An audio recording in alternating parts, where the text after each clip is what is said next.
Welcome to the Legacy Through Land podcast, where we're dedicated to empowering you on your journey to land ownership and management. I'm Tyler Markham, your host, and each week we'll dive deep into the world of land investing, management strategies, and the transformative experiences tied to owning your very own piece of dream dirt. With our expert guests, inspiring stories, and actionable advice, we're committed to helping you become a better land manager, hone your investing skills, and start building your family's legacy through land. Now, let's dive into this week's episode. We hope you'll enjoy. All right. What is up, everybody? I am recording this on the first week of July. Today is July the 3rd, and I am in West Virginia visiting family. My hometown has the largest small town 4th of July celebration in the world. I will say that again, it's a mouthful, but the largest small town 4th of July celebration in the world. So anyways, back in West Virginia for the week, but this week's guest is a dear friend of mine that I knew when I got him into the lineup that you guys were really going to get a treat. This guy's somebody that I look up to immensely. He's a mentor of mine, and Will has just really, he's meant a lot to me in the last 5 years that we've known each other. It's been close to that we've known each other. Met in West Virginia originally, met through church. Molly and I were able to help him sell his house in West Virginia to help them along the journey of them moving to Kentucky. And I'm telling you, this story is going to be such a belief building story for yourself. And it's just a journey that I've gotten to watch that I could not wait to be able to unpack here on the podcast. So without further ado, one of my very good friends, Mr. Will Hancock, let's jump right in. All right. I've been excited about this guest for a while. I've already told you guys I consider this guy a mentor of mine and just a great, great friend. He's one of the people that I bounce wild and crazy ideas off of. So I appreciate you being on, Will. Thank you for jumping on here. Welcome to the podcast. Yeah, it's great to be here. I'm looking forward to it. Likewise. So let's start from, I obviously know who you are now. I know a lot about your journey that I know is going to be an incredible story that we're going to unpack here for the next while. But for our listeners and viewers, can you kind of tell who is Will personally and professionally, and where is Will today? And then we'll go backwards for the next little while. Well, if I had to kind of give a sentence that characterizes who I am, I'd say I'm a professional by day, redneck by night type of a thing. I grew up in West Virginia like you, and kind of had a semi-rural upbringing, but learned a lot as a country kid, and that country's still in me. But I also had a great example. My dad, he was an engineer. I went to engineering school. Worked in the chemical industry in West Virginia for several years, and not related to this so much, but I had a real personal issue. I developed type 1 diabetes, and I forgot decided that I wanted to get into an occupation where I could help other people with diabetes. So I went from engineering, after doing that for 7 years, into pharmaceutical sales. And that's what I've been doing the last 30 years. So I had a really good time with that and been able to help a lot of people and learn a lot of things. But that's also allowed me to move around a little bit, see some different things.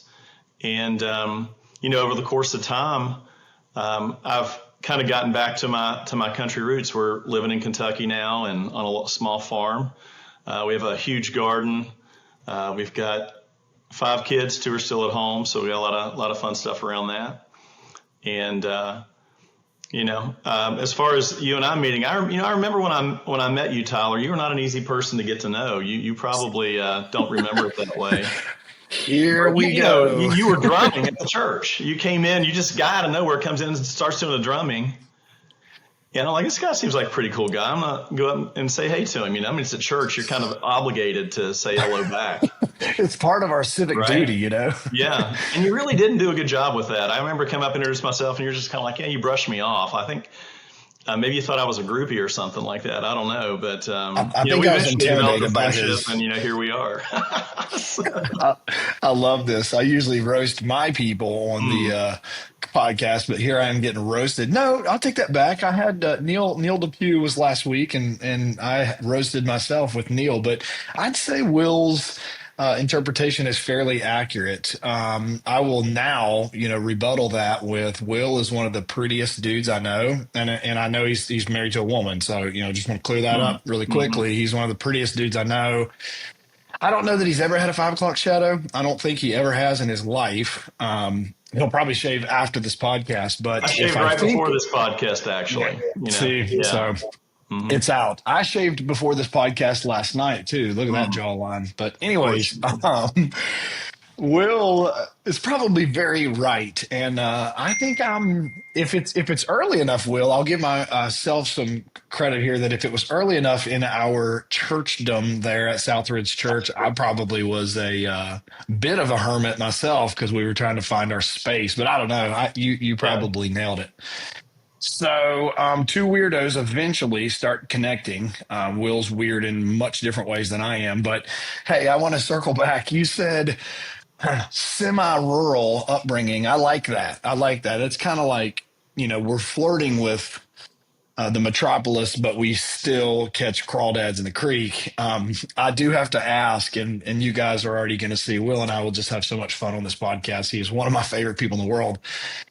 Do you still drive the 95 truck? Do you still have the 95 truck? Yeah, I drove it yesterday, man. I had to make about an hour-long trip down the interstate to Menards to pick up some metal roofing for a little job I'm doing on a cabin behind the house this week for 4th of July. Yeah. Okay.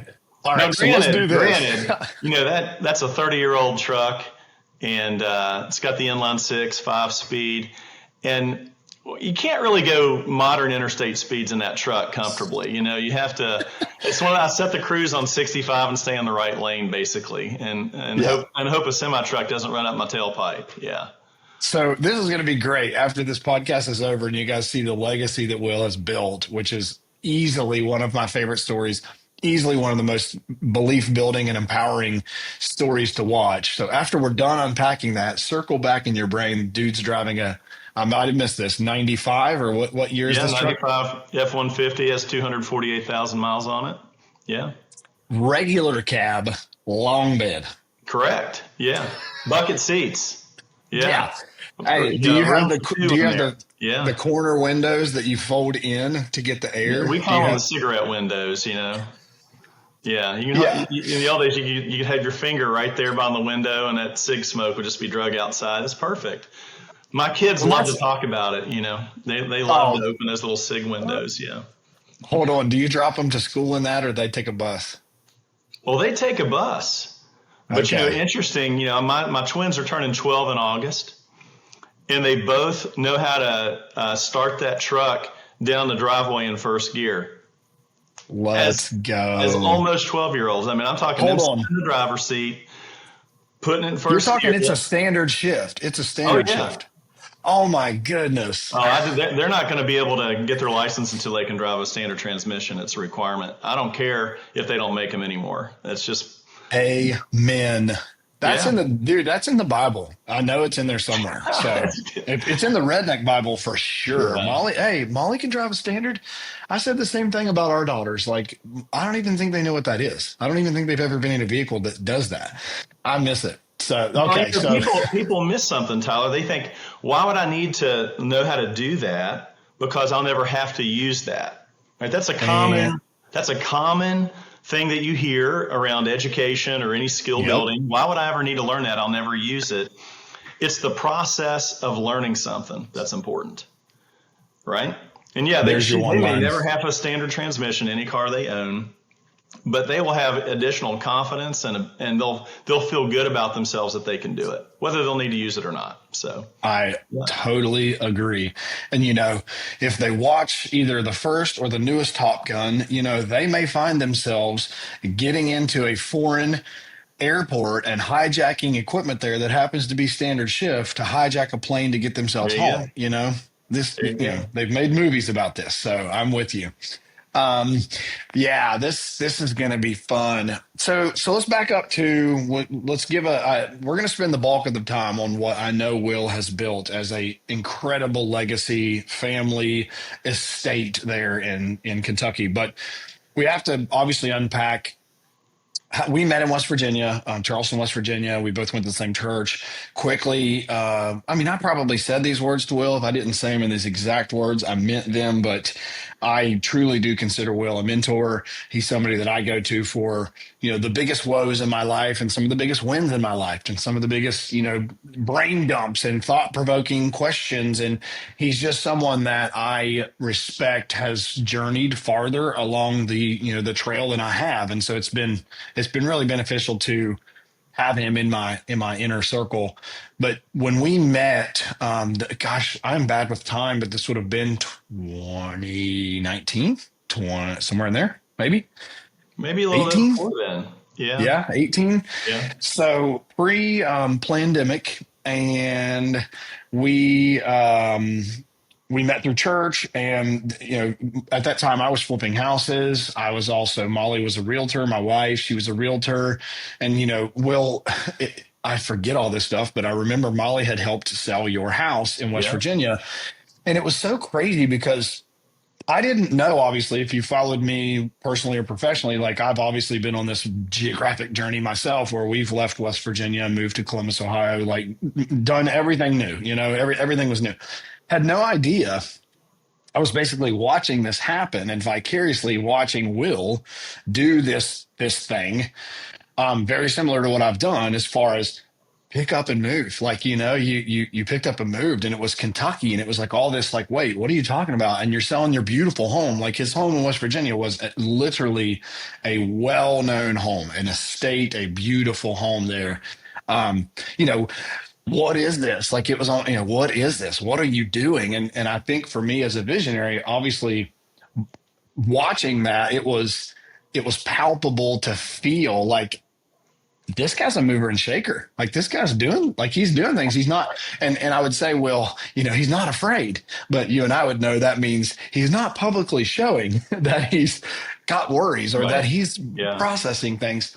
So could you just talk about what that season in West Virginia looked like, and then, how that kind of wrapped up, and then we'll segue into the bluegrass state? Sure. Well, you're exactly right. I mean, moving can be scary no matter what. There's a lot involved. And, we had just thought about it and planned for it for several years. And, that's how you overcome the fear is you're prepared, right? Yeah. And have the confidence in what you're doing. But, when I was actually living in Kentucky when I met my wife, we've been married about 19 years. So next year I got to go on some big trip, Tyler. I'm still trying to figure that out. She got to do the 20. I got you. Right. You know what I'm saying? I got you. Do the RV trip. Wait, I don't know about that. He would never do it. but we're actually, my wife was living in the county where we live today. And that's how I got introduced to this area. Now, granted, that's like 20 years ago, right? But I got a new job at where I worked, and I had to move to Virginia. So we picked up and moved to Charlottesville. That was really strange for both of us because I'd grown up in West Virginia. I'd lived in West Virginia for a long time. I then moved to Lexington, Kentucky. That's where I was living when I met Katrina here outside of Louisville. And okay. That's what I was going to ask, how you connected. Yeah, only been here like 3 years or so, but then we moved to Virginia. My family was from that area, so I kind of have some, longstanding roots there, but we weren't in an area that I was used to. And we're a blended family, and so I had kids in West Virginia, and as they were going into middle school, Katrina and I agreed that we needed to get back to West Virginia and be there while they were going through school.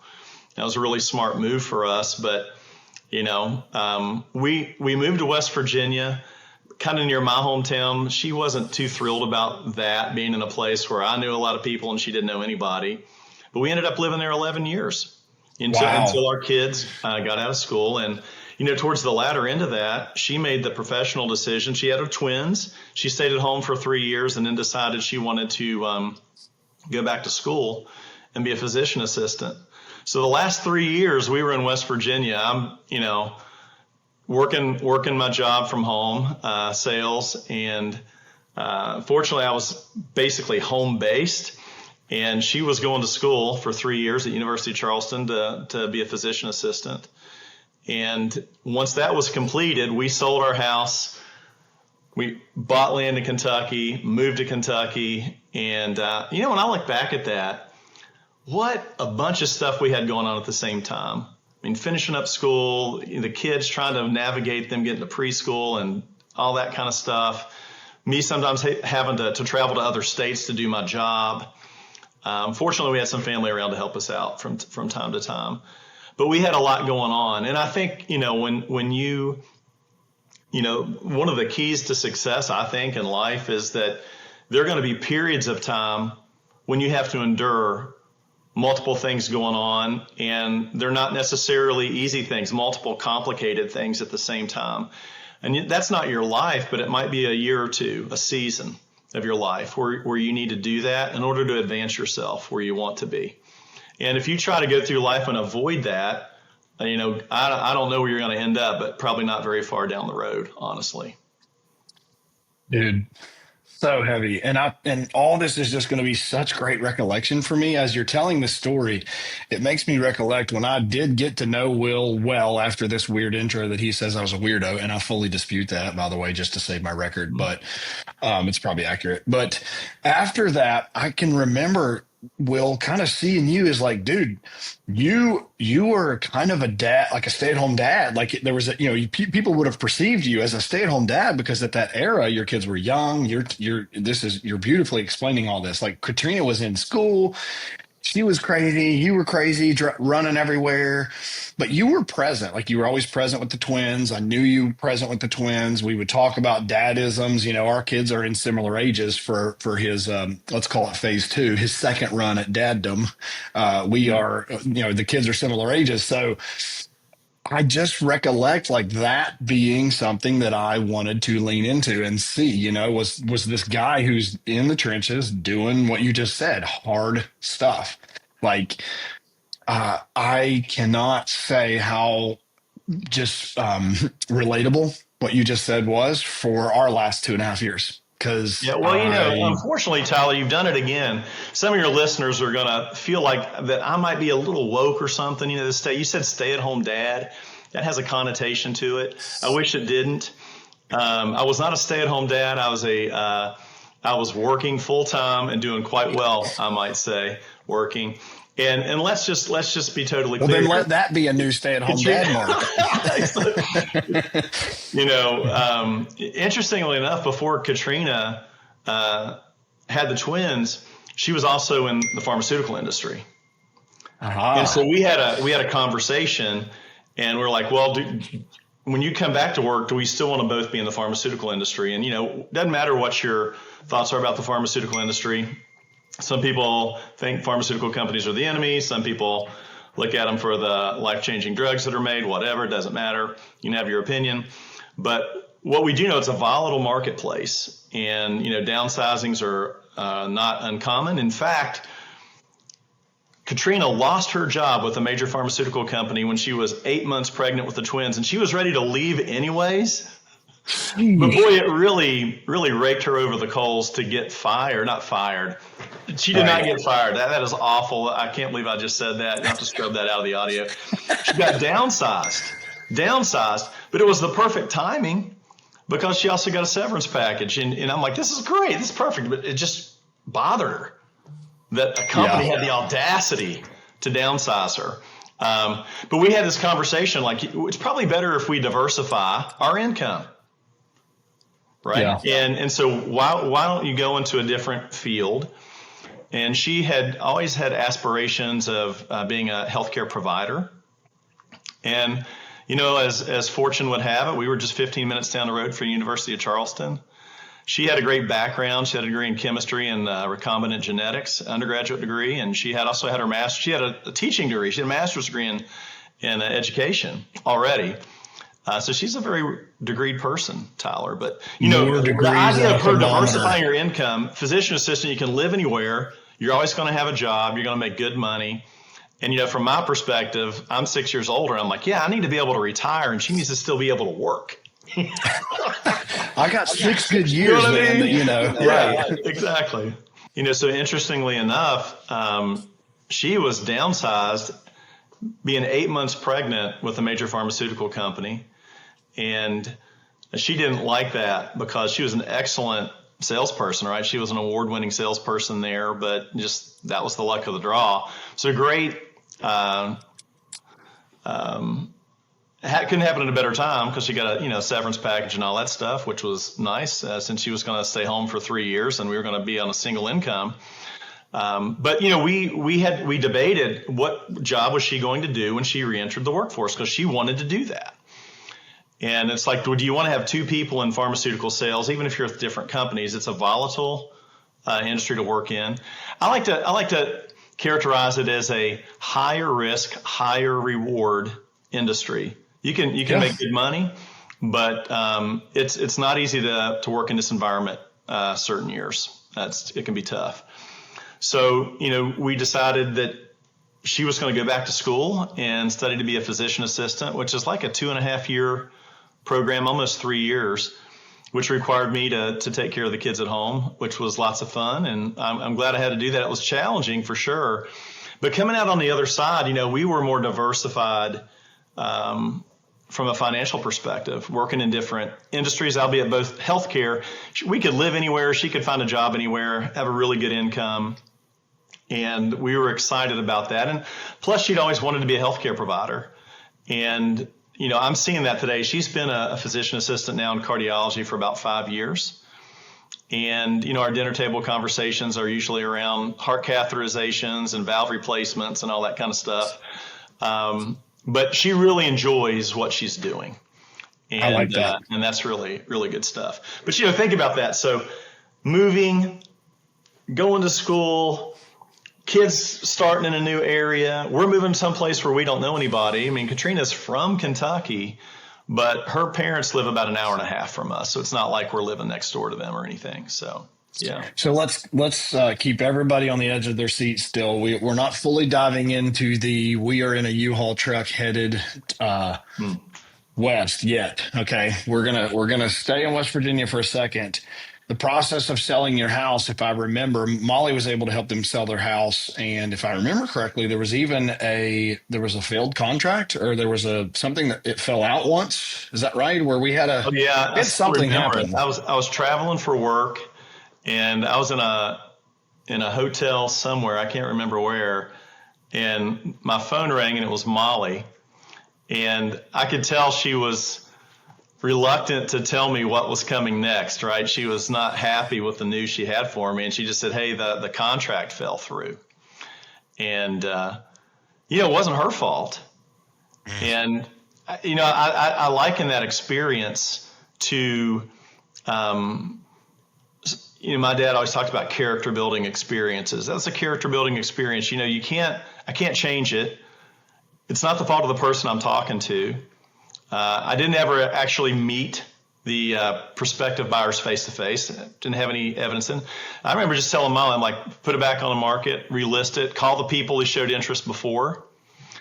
And what's interesting, Tyler, is we got a higher price for that house, right? We actually sold it for list price to some people who had seen it before, but they didn't act fast enough, or I can't remember exactly why their offer didn't come through. And they're like, look, we're going to pay the list price. And so we ended up coming out better as a result of that. And it took another 2 months maybe to get the house sold. But at the end of the day, it worked out better. And that's how a lot of things work, right? It's how you react to the situation versus, the problem that you're confronted with initially. And if I remember correctly, Will, you guys either right during that first failed contract, you guys had already physically moved or were moving. Am I wrong, or did you move after the closing? No, we moved after the closing, but we had already had all kinds of things in motion. That's what I thought. Okay. So imagine we have to sell our house. We're going to build a house in Kentucky after we sell our house. And in the meantime, we have to rent a house. So we'd already been out here in Kentucky looking for a house to rent. I don't think today you couldn't even find a house. Forget it. It wouldn't even be possible today. But 6 years ago, when we made the move out here, there were 2 houses in the county that were big enough and had a big enough basement for us to store stuff and all that. So it worked out. When you have that lined up, if that falls through, well, that's a problem. So And honestly, I can't remember if we had to maybe like pay a month's rent or something. I remember it being because we had to have that house. Yeah. I remember. And you had to find some land. So we're going to dive into all this. I'm telling you, listeners, viewers, stick with us. This is a story that will help stiffen your spine towards it is worth doing hard things. All right, so we're going to go to Kentucky. We are going to Kentucky. You kind of alluded to how'd you guys pick the area. If you don't care to talk through how'd you pick the area, and also if it comes to mind during that process, are you working with a realtor? Are you guys doing this yourself? Kind of both. What were you looking for? Just go into what were you chasing after? Where did you pick? Why? All those things. Sure. So when I met Katrina 20 years ago, she was living in the county we live in, Oldham County, Kentucky. And Oldham County has the best public school system in the state. Nice. And she was actually teaching chemistry at one of the local high schools when we met. Right. So she knew about the school system and knew the area. And as I was dating her and getting to know her better, I got to see this area, and we kind of fell in love with I fell in love with the area too. And it's crazy. We talk about planning. When Katrina and I moved to Virginia, we knew one day we would be back in Oldham County. We just didn't know when. Right. And it took, almost 15 years. But that was always where we were headed. We had this long-term goal, and that's where we were headed. And, as far as finding property, when we were, maybe 2 years out from moving here, we were already looking for property, right? Because we knew that a nice lot or a nice property that we wanted was not easy to come by. Yeah. Anybody that's actually sought a certain type of property and they were going to be particular about it, you don't just look and there it is and buy it. It doesn't happen that way, or if it does, it's very rare. So, well, Will, if you don't care to characterize what he also would tell me about Oldham County, and I hadn't been there until I've been there now, so I can confirm that I always say if you Oldham County, Kentucky is the oldest, biggest money in the state as well. It is serious money there. So trying to get in as an outsider, even though you're, Katrina's originally from there, you're an outsider trying to come into an area that has some old money. Big money. Because we're near Louisville. We're about 30 minutes from Louisville. And the Oldham County is a place where people want to have access to the city but don't want to live in the city. Yep. And it's also nicely located between Louisville and Cincinnati on I-71. So I can be in Cincinnati in an hour, Louisville in a half hour. But if you're standing in my front yard, you're in the country, right? You can be in Indiana close too, couldn't you? Indiana's right across. We're a mile and a half from the Ohio River. So really interesting area. Yeah. And big money here, no doubt about it. People that have been farmers or made a lot of money in the horse industry. Or both. Right? Yeah. Louisville, multi-generational, you see a lot of multi-generational. Yeah. Louisville 100, 200 years ago was a center of manufacturing. You had the Ohio River right next to it. So goods were made here and then shipped down the river. So there's a lot of manufacturing history here as well. But we were drawn to the area, and, our initial thoughts were in West Virginia, we had 4 acres. Right on that house you were talking about earlier. Yeah. And we're like, if we had like 10 to 15, that would just be ideal. And we could. And he had chickens on his 4 acres, by the way. I never forget. We're going there to look at this, beautiful home. And I think we pulled up and there was chickens in the yard. So it was like, all right, there's some contrasting things going on here. There's this beautiful home, and then there's chickens in the yard. I think I joked like, Will, you guys might have to put these up for the showings. Like, I'm not sure how that's going to be received. Walk the driveway off too.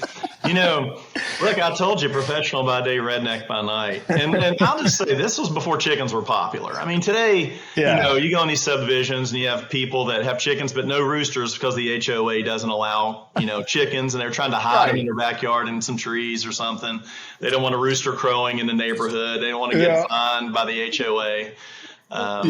Yeah. You had the whole gambit. You had the rooster and everything. Chickens were cool. I'm just saying, Yeah. All right, carry Yeah. on though. So you're 4 acres there, but I Yeah. had to throw in, you had chickens and you were looking for like what? You said like 10 maybe? 10, 15. We wanted a garden. We wanted to be able to have distance from our neighbors. Not that we wanted to be recluses or anything, but you know what I mean. We didn't want to hear Yep. our neighbors talking while they're sitting on their Yep. back porch or something like that. Yep. And we looked for property regularly for months, and we'd see something here and there. And then I remember distinctly, we're laying in bed. Katrina's on realtor.com or Zillow, probably realtor.com. And she said, oh, a new piece of property just came up in Oldham County. And so let me look at it. It was 120 acres. And it was $350,000. Okay. Right. And I'm like, well, first, that's more money than we had budgeted for our property purchase. For dirt. For dirt. And it's not that we couldn't have afforded it, but that wasn't in the budget. I already had this mindset. We're not going to spend that kind of money. What did you want to spend, just so we can compartmentalize this whole thing, Will? What were you, in that time frame as well? What would that have been, 2019? Yeah, 2019, so pre-COVID. Yeah. Pre-COVID. We were hoping to spend maybe $10,000 an acre.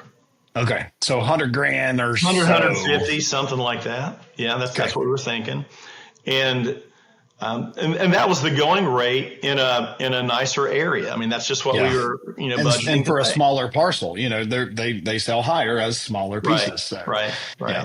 Yeah. In an area that's more developed too, right? In an area where underground utilities and fire hydrants and all this kind of stuff. Right? Yep, frontage, density, all that. Exactly. But then she says, well, it says they're willing to split it. I think, well, okay. Now as fortune would have it, we were living in Charleston, West Virginia. I had a meeting in Louisville, Kentucky the next day. Here we go. And I told her, I said, look, what I'm going to do is on the way back home, I'll drive by that property and I'll walk on it and take a look at it. And these apps, the way they work, she liked it or hearted it or something. 15 minutes later, we got a call from a realtor. I was going to say, or it's on your newsfeed all day on Facebook. And we had no idea that we were going to get a call. So we get this call, and I remember this guy's like, hey, are you interested in seeing this property? I can meet you out there and show you the property. And I'm like, okay. I didn't know any realtors out there anyways. It's not like I was going to choose one. I'm like, hey, you want to show me the property? That's what makes me legal to walk on it. Fine. I'll meet you out there. Yeah. And, when I remember driving out the road, kind of a country, it's a country road off of a 2-lane road. And I was optimistic about what I was going to potentially find. And the realtor was like literally right in front of me on the road. We just kind of got there at the same time. And I remember we parked at the entrance of a makeshift dirt road. Yeah, like a logging road or something. Yeah. That led maybe 50, 60 feet through some woods and then opened up into this like little 1 acre, beautiful, grassy hill area. I mean, just beautiful. It's like Little House on the Prairie type. Like you go in there like, oh my gosh. And then we go back in the woods and it's nothing but mature oak trees, hickory trees, bunch of cedars. Certain sections of the property had groves of cedar. Kentucky's got a lot of limestone, so it's a rocky soil here and there. So we had cedar groves, and I only walked on about a quarter of the property because I didn't have time. I had to get back home. I probably had to get the kids to bed. Katrina had to study. I mean, who knows what? I can't even remember. But I'm like, this is it. This is exactly what we're looking for. And then I thought, if we can split it off, even better. And that's the other reason I didn't think too much about looking at the whole property, because we're going to sell it off anyways, right? Yeah. So we get home. I get home and tell Katrina, hey, this place is great. We got to look at it. And the next day, the realtor calls me and says, Will, there's 3 people that have walked that property since you and I have walked it. And there's 2 brothers that are really interested in it. And little did I know then what I know now, but those 2 brothers live down the road, and they're pretty famous people in the area. And the locals just knew that they were going to buy this property. And I said, well, will they split it? And he said, we got to understand the guy will split it, but if he gets an offer for the whole property, he's going to sell it. And he's not going to sell you your half until he has somebody to buy the other half. So that may never happen. If you're choosing your side, somebody may not want that other side. Or they'll just buy it all and do it themselves. Yeah. So what does he say? He says, well, just do the logical thing. You buy it all, if you can do it, and then you split it yourself. And, Katrina and I didn't have to talk too long about that. We're like, we can do that and makes sense. We can keep exactly what we want, sell off the other part. That sounds like a great idea. But you have to understand, she never walked foot on the property. And because of school and schedules, we couldn't get out there that weekend, like the next day, to go look at it. And we had to make an offer on that property that she's never seen. And this was going to be the site of our forever home. I mean, you could imagine, talking your wife into, we're going to buy this property for our forever home that you're dreaming of, and you've got all these plans and aspirations, and you don't get to see it first. Yep. Now, we already had experience with that, though, because when we moved to Charlottesville, originally, remember I told you we moved to Virginia. The house we bought out there, same deal. We bought that house, and she had to trust me. She had to look at pictures on my phone before iPhones. Yep. And so we'd already been through that once, and so I kind of had a good track record with that. I'll say that. Well, and I mean, this is in the county she wants. This is the area you want. Look at the time frame you spend. I'm sure it probably, and I'm assuming with your story here, this is asking price. You didn't have to go over ask because that became a thing quickly. That asking price was just a number. You better forget about it. It's so interesting you say that, because when I look back, I'm shocked that we did not have some type of a bidding war. Yeah. Because when you do the math, 350,000 divided by 120, I mean, you're talking 2850-ish an acre. I mean, this was like a barn burner price. And you think, well, what was wrong with the property? There was nothing wrong with it. It was beautiful. The deal was a brother and a sister who didn't talk anymore, that were in their late 70s, that inherited the property from their dad. They didn't have a penny in it other than taxes they'd paid along the way. They didn't talk to each other. They weren't using the property, and they're like, why don't we just sell it? Why did they list it for such a low price? I have no idea. I always say it's a God thing. I keep a short list of incredible coincidences in my life. Yeah, man. Yeah, and obviously they're not. But let me unpack this really quickly deeper. If you know this answer, the realtor who connected with you quickly after you liked the listing, was that realtor also the listing agent? No. See? So again, and for our listeners here, that that realtor is likely paying for leads on realtor.com or Zillow, wherever it was. They're paying, they're subscribing, paying for leads, and they know that they had to get to that quickly. So they did a good job. Number one, you already have a great realtor when they're doing something like that. Will and I are both in sales. You don't kill stuff, you don't eat. They did what they were supposed to do, but just think about this. The listing agent didn't even get Will. Another agent got Will. Like, that would sting if I was the listing agent. You know what I mean? I would at least want both sides, but you're saying that another realtor showed that to you, and it was a co-brokered deal. Yeah. And what's really interesting to me is the listing agents. I eventually did get to meet them at closing, and we're not saying names, and everybody remain anonymous, but I didn't like them too much. It's not that they did anything wrong. We just didn't hit it off, or whatever. And they didn't seem to know much about the property either, which was interesting to me. I'm like, you're listing this property, and if I ask you, now, look, we're talking a small farm in a rural area. Tell me what kind of trees are on the property. It's like looking at me cross-eyed. I had no idea. And that could have that all played to your benefit. I mean, that could directly have been why they listed it what they did, because these people unknowingly trusted the wrong person to help them value it, and you got the benefit of that. The other thing that ticks for me here, Will, is I'm very and any realtor that knows me, any of my realtor friends, anybody I've interviewed, I'm very allergic to listed properties, because usually in today's world, a listed property isn't a deal. Okay. Usually. And look at what you scraped out of a listed property, a traditionally listed property. So I guess the learning lesson for me and for a listener is continue to do the searching, continue to look at I would call it the low hanging fruit, continue to cycle through that. I always want to work direct to seller, off market.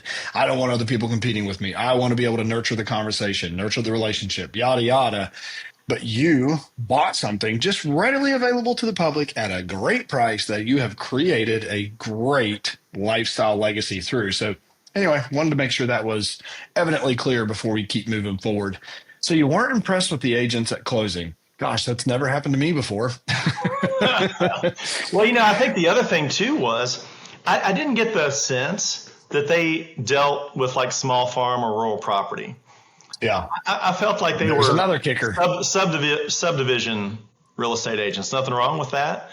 But they just didn't relate to, they probably didn't value the land like I did because they could never see themselves there.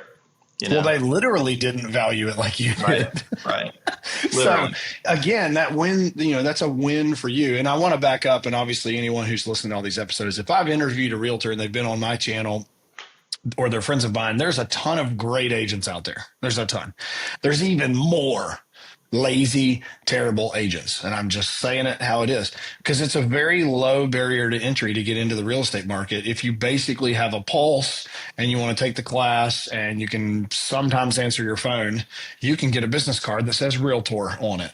And I don't like that. I just don't. I don't, because it makes it harder for all of us in the industry that are good. It makes us harder to present well, show well, and do well. And I'm sure it's in your side as well, Will, that when you have middle of the pack sales or you have middle of the pack earners or workers, it waters down and clouds who the good really are. So the good, and I can see it in your transaction, and maybe you would agree, the good was the guy who worked with you out of all this. And, we did look at one other piece of property after, or it was about the same time.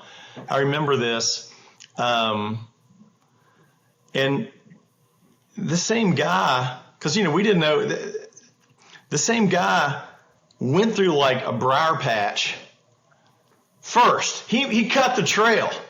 Well, he really earned my respect. You know what I mean? Doing that. Yeah. And I really liked him for that. So, and I'm going to tell you listeners, I've been to Will's farm. It's beautiful. I have seen through my own eyes what he has created there. I would have bought that in a minute without blinking. I would have probably made an over ask offer just because of how, sketchy that could have been for you had you gotten into a bidding war. I've seen it. It's amazing. And so I'm just excited for us to continue along this journey.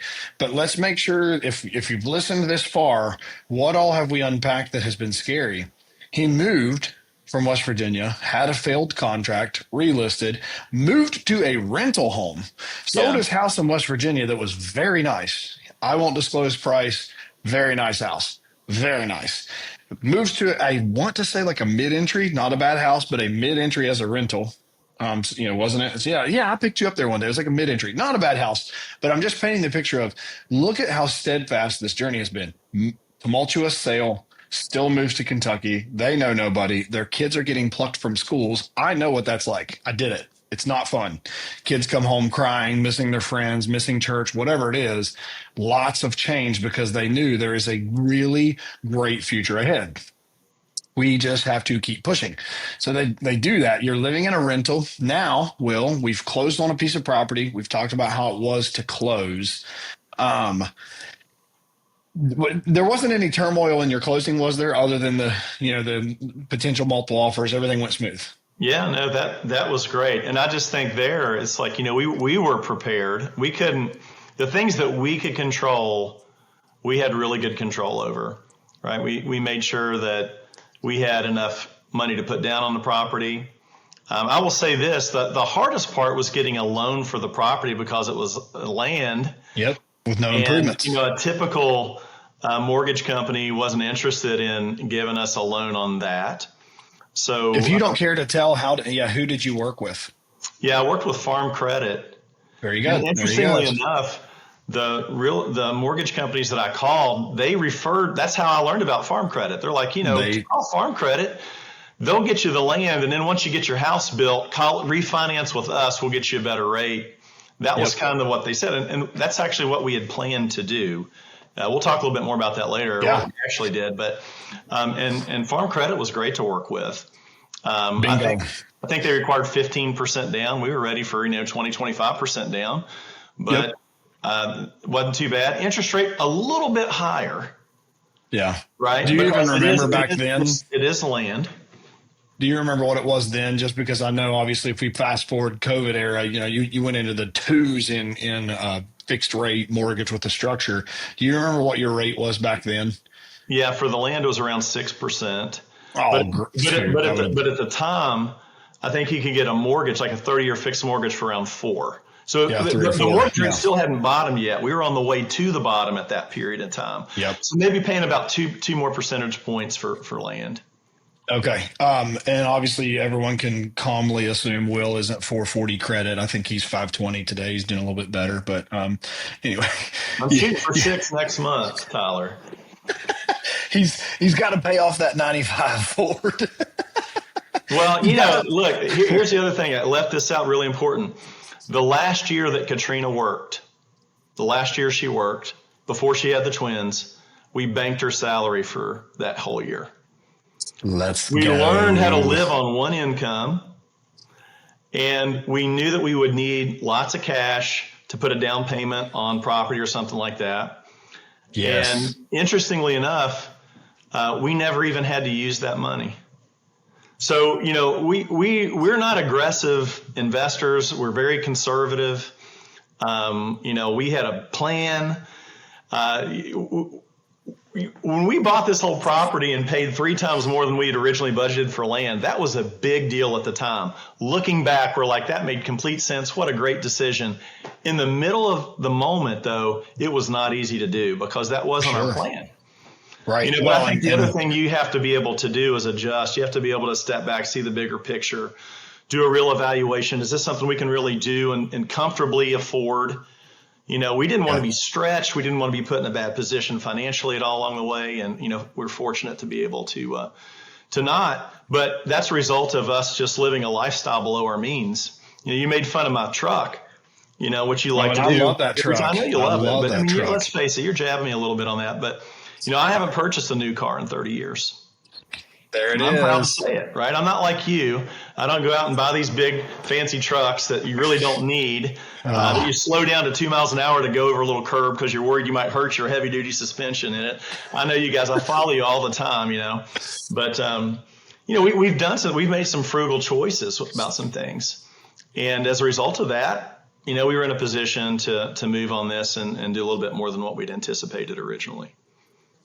So you guys see why he's my mentor, right? He likes to make jabs. It's fine. I will pull your truck out of the ditch when you get stuck. It's fine. No, but for real, all jabs aside, the thing that Will and I both agree on is, and he's done an incredible job of explaining this, is that vehicles, things like that, they're a liability. They are not an asset. It's not where you put your money. You put your money in things that will appreciate and stabilize, and land and structures are assets. So liabilities, vehicles, sorry to burst everybody's bubble. Yes, I did buy a truck just recently so I can haul equipment to work on farms. But it's very much a liability, and it pains my heart to do so. So he is right. All right. So we're about to get to a really exciting portion here. We've closed on the land, and I know your long-term plan, right? You were going to rent and then build, and we've closed on the land.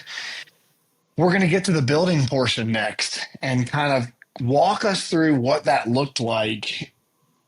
Obviously, Will knows in my life, this is something we hope to do in the next couple of years, is build as well. And so I'm eagerly, cautiously, nervously, all the things, I'm eagerly awaiting starting this chapter that we're about to dive into with you.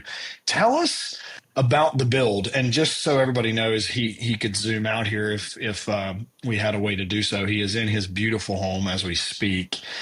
I can tell you his home has a steam shower and has a stupid trim package, and I think two refrigerators, and it's amazing. So if he is being humble, I can tell you openly, I took my own wife there to dream build, and she was like, we could live in their bathroom. And I was like, Yeah, that's what you do when you work hard.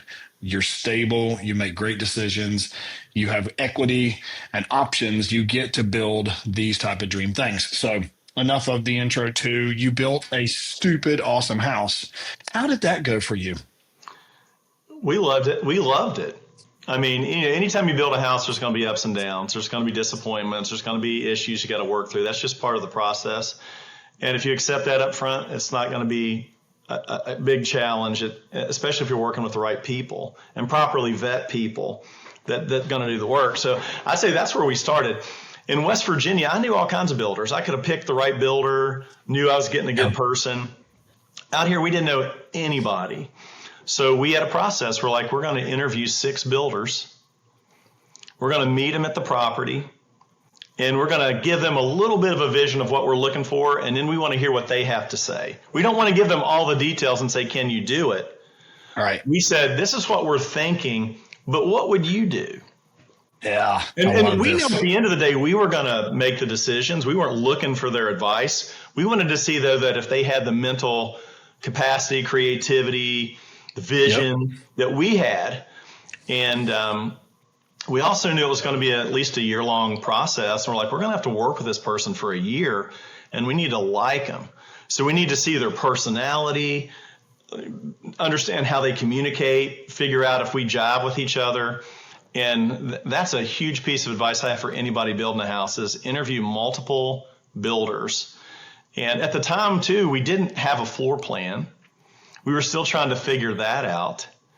And one of the guy that we ended up using as our builder actually had like 2 homes going on at the same time. He wasn't doing like 20 or 30 in a subdivision. He had like 2 going on at the same time in different stages. And of course, after we found out we liked him, we wanted to go see his houses that were under construction and look at the construction. And coincidental, we walk into this house. It's probably halfway finished. It's framed. Does he? And by the way, hold on one second. Does he know you're going there? Or he takes you with him, or you're snooping? Yeah, okay. And he's like, yeah, I've got 2 houses, and we can go to both of them, and we did. But the first one we walked into, it was 85% what we wanted, and that's what locked it in. It's like, yeah, what this guy's doing. You can do this. So now the floor plan, we weren't locked into a style other than we wanted it to be somewhat country, like a modern country home. But we saw some things in the home that were kind of his things that he did routinely in homes that were like, now we really like this guy. Yeah. Like 10-foot ceilings. Look, I grew up in West Virginia. I'd seen 9-foot ceilings. And, a lot of your rich listeners out here, they're going to be like, I got 16-foot ceilings. But I'm just telling you, I'd never seen 10-foot ceilings before. And I'm like, wow, this is crazy. And we go down to the basement. It's still 10-foot ceilings in the basement. With crown in the basement. I mean, just like, you've got to be kidding me. Like, this is amazing. And so they didn't have to do that. And so, I asked him, I said, how much more money is it to do 10-foot ceilings? And I can't remember the exact figure he gave me, but it was much less than what I thought.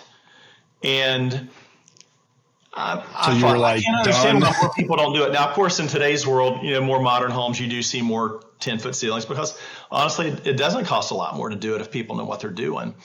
Yeah. There was some cabinetry, some interesting cabinetry going on. The trim was really cool. And so we just really got turned on by that.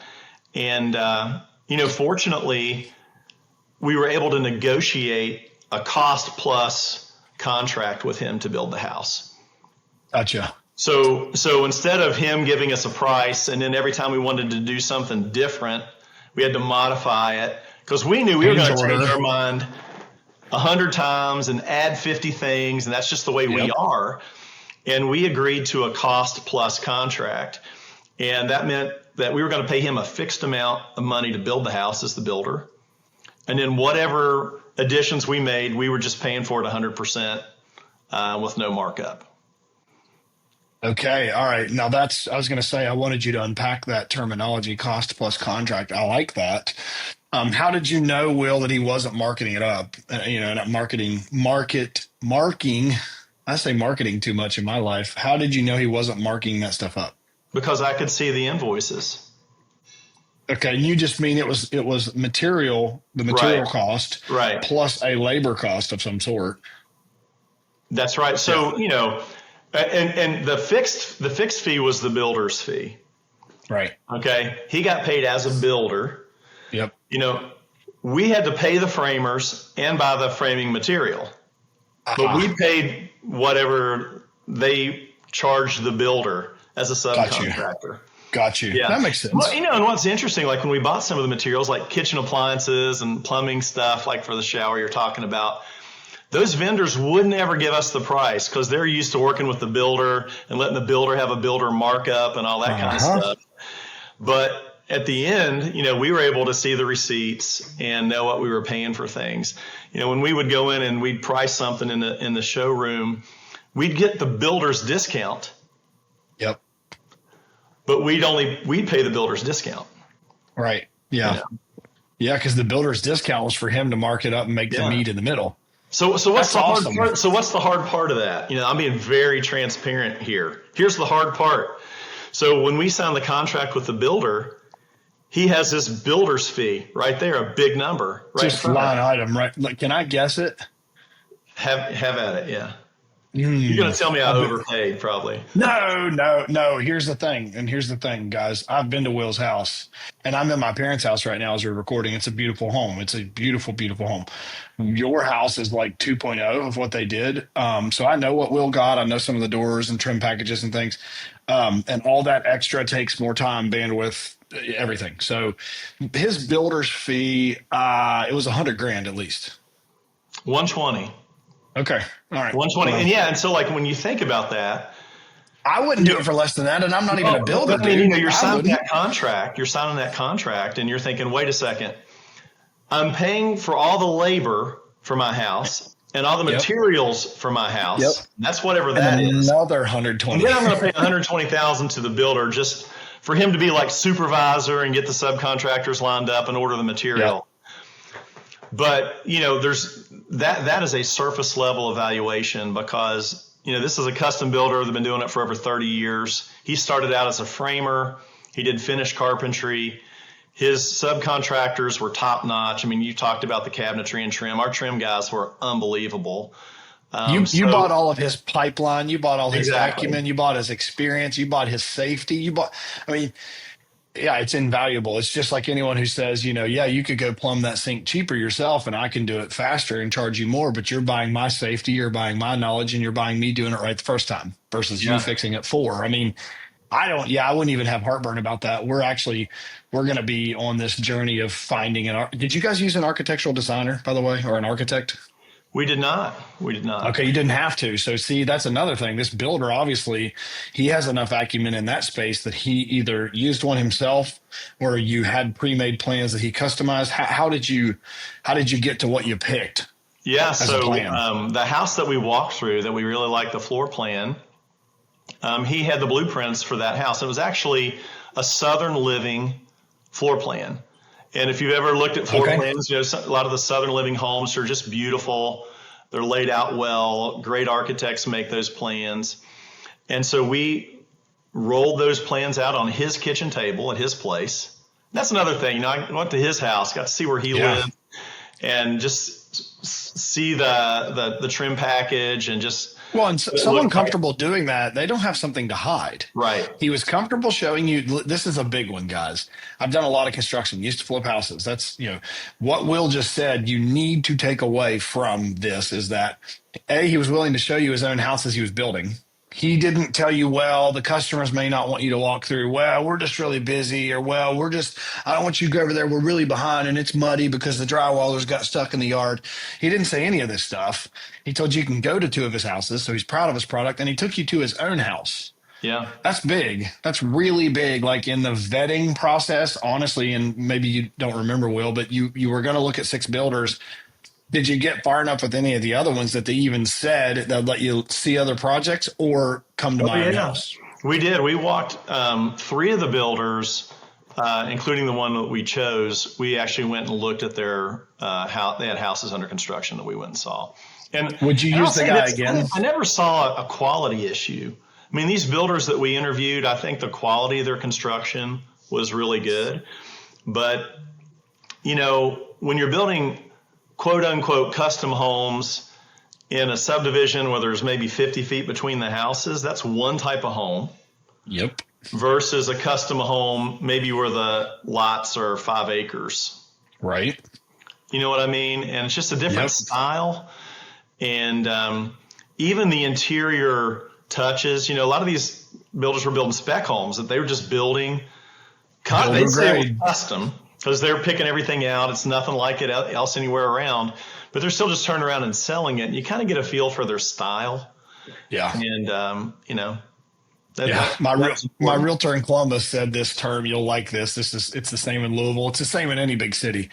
But when we were shopping for houses in Columbus, he said, you know, in the mid 2000s and here for the last 10 years, they've been shooting houses out of t-shirt cannons here. So it's not anything sexy. Like every house is a t-shirt cannon house. So we literally, that's what we say today. Like, oh, that's a t-shirt cannon neighborhood. Boom, boom, boom. They were just shooting these things up. DR Horton, Arbor Homes, MI, whomever. Yeah. You know, and hey, I love the space. So, you know, no disrespect. Obviously, we have a housing shortage in the entire country. So this is serving a great need. But when you're looking for what Will was looking for, your forever home, or at least potentially forever home, you're not looking for something that's builder grade t-shirt cannon, you know, spec. You know, I'm not busting anyone's chops, but you know, laminate countertops, sheet vinyl flooring. That you're not looking for that in this. You're looking for forever. So, Will, would you use this guy again? I would. Yeah. I would. If you're comfortable. I mean, that doesn't mean that everything went perfect either. Yeah, for sure. Well, I've got a story I want you to tell. This was a first for me of the, you know, how every area of the country has different construction practices relative to the soils, relative to whatever it is that, you know, factors in hurricanes in the South, yada, yada. Yeah. First, are you willing to mention this builder? I know I'm putting you on the spot and I don't live in Louisville, but would you say who the builder is? Yeah. His name was Jim French was his name. Yeah. There you go. Jim French. Name. Yeah. Jim French is his name. Jim French. He's still custom builders. He's still building. Yeah. Okay. So yeah, I mean, it's funny. I had a gentleman just a couple episodes ago, Britton Bradley, he built in Kentucky. And obviously I'm going to assume Jim doesn't travel that far, but if you just happen to be listening or know someone in the Louisville, you have to drag that Louisville area. Yeah. You would recommend Mr. Prince. So he's welcome to sponsor the podcast. No pressure. You know, well, I guarantee you this. If you go to Jim's website, there's probably pictures from, 2010 on there or something. He's old school. He doesn't really need That's that. The best. He doesn't need to advertise. And I mean, he's had home of the year at some of these local home builders shows. I mean, he's done all that back in the day, and you know, he's not hurting for work. Well, that's the best guy you need, right? Yeah. If you have the best website or need the best website, it's because you don't have the business Rolodex that he has. So I love it. This is amazing that Will is saying, and maybe we should all interview Katrina later, but it was just all roses throughout the entire building process. But I do remember, could you tell the propane story? This one's a good one, I think. So we've been in the house for like 2 months. We moved in November. And literally on New Year's Day, I'm standing in the driveway with my son who, you know, at the time was 6 or 7. And he said, "Dad, why is the propane tank coming out of the ground?" And so, you know, we have a 1,000-gallon buried propane tank. And sure enough, it looked like a submarine coming out of the ocean. You know, it's just, and it had nothing to do. We installed the tank according to the gas company's specifications, and they actually had their inspector come look at it and all that stuff. But we have clay soil here, so it's really non-permeable, and they had to surround the propane tank with sand. And I didn't really know anything about it, but sand being porous, we had a really heavy rainstorm. Rain surrounded the tank, got in that sand, and even the tank had 60% full of propane. Oh, wow. It floated out of the ground. Wow, I didn't know that part. I thought it Yeah. was empty because it had just been installed, and that's why it was so buoyant. So Oh you're no, saying it was 60% yeah, filled? I was shocked, and so we ran over there, turned the valves off, valve it in, and so from from January 1st until mid March, we did not have propane, and that really impacted our ability to heat the house. Oh, so all right. So back up a second. Yeah. If you're as interested as I am, listeners, I've not had a lot of experience with buried tanks. So is this a common practice in Kentucky? It's more common to have an above ground tank. Right. That's what I've always seen in my Yeah. whole life is an Yeah, above but ground tank. you've seen it, and that's the problem. You're going to have Right. this nice home, and you're going to have this big old 1,000-gallon propane tank next to the house. I mean, Yeah. you really want that. So buried tanks are not totally uncommon. It's just you don't see them as often. Well, because they're buried, and that's why you don't see them. And then they have a little plastic lid that you can flip open, and to Service it. Service it. Yeah. So But is it a different style tank? I mean, it's not a steel tank or anything. I mean, I'm it just is a thinking out steel loud tank, here. and it's coated Got it. really well. And they also have what they call anode bags attached to the tank.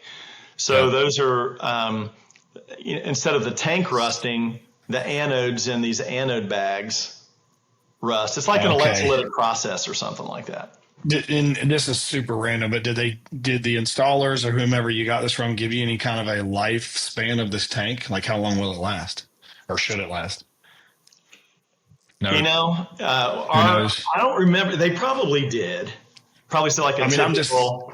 Is it 20 years? Is it 100? I mean, yeah. Okay. I can tell you, I'm not concerned about the tank rusting out in 10 years or 15 years. That's just not something I'm. So how did they fix this, Will? Obviously, you're if it was 60% filled, what happened to get this right? It's one of the reasons I said Jim and I didn't always agree on everything, but we're closed on the house. We're living there.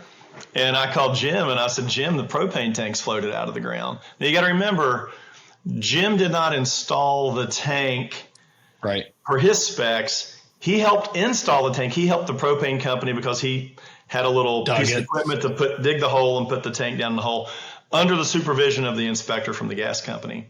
But we had that issue, and Jim came out and we dug a new hole.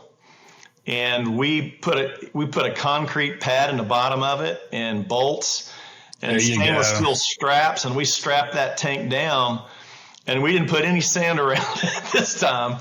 We just packed clay around it, and we're not concerned. And that wasn't something that I had to pay for all of myself. Jim and I shared the cost of that. Gotcha. And people could argue either way. I should have paid for it. We did it to the gas company spec, or he should have paid for it. But I think it was fair that that both of us paid for it, even though neither one of us wanted to pay any of it. Let's face it. Yeah. Right? But I think that was fair. Yeah. Well, and you probably could also make the argument that the method you guys installed it probably could have been okay had the soils had a better chance to settle and actually compact over time. You're talking 2 months in. Yes, it's clay, but we all know you can't just throw clay down in and run a tamper over it and build a foundation on it. There's a period where it really has to settle, and that probably impacted that tank's ability to come up out of the ground. Yeah, of course. Where we moved it, we also graded the ground a little bit better so that water just wouldn't even run anywhere near it. Yep. Makes sense. So the chance of water getting around it is significantly reduced. Yeah. I was just thinking out loud while you were talking about that, just my builder brain is thinking, why couldn't you just almost, do helical augers, assuming there's no rock under the tank, do some kind of a auger, mobile home anchors type things and anchor the legs. But it sounds like you did what would be the right way, put some weight with the concrete and secure it. So interesting.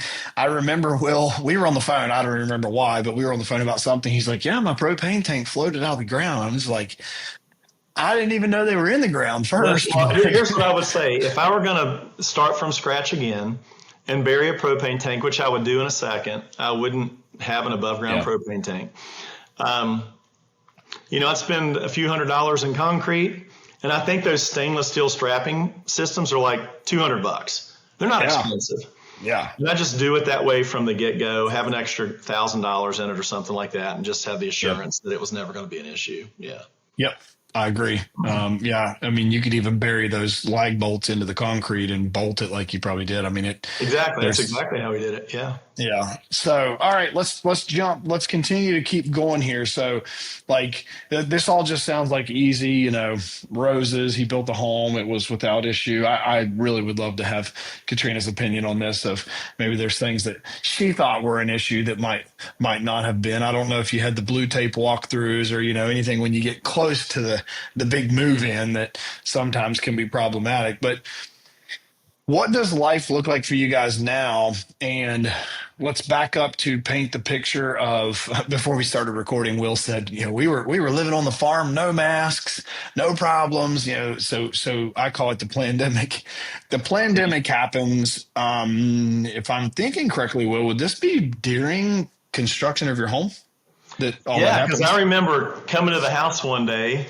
It was framed. I can't remember the exact situation of the house, and we saw papers posted in the garage about COVID warnings and you have to wear a mask. And I remember seeing Jim there and like, Jim, what is up with this? And he's like, oh, the inspectors are making us put these things up and stuff.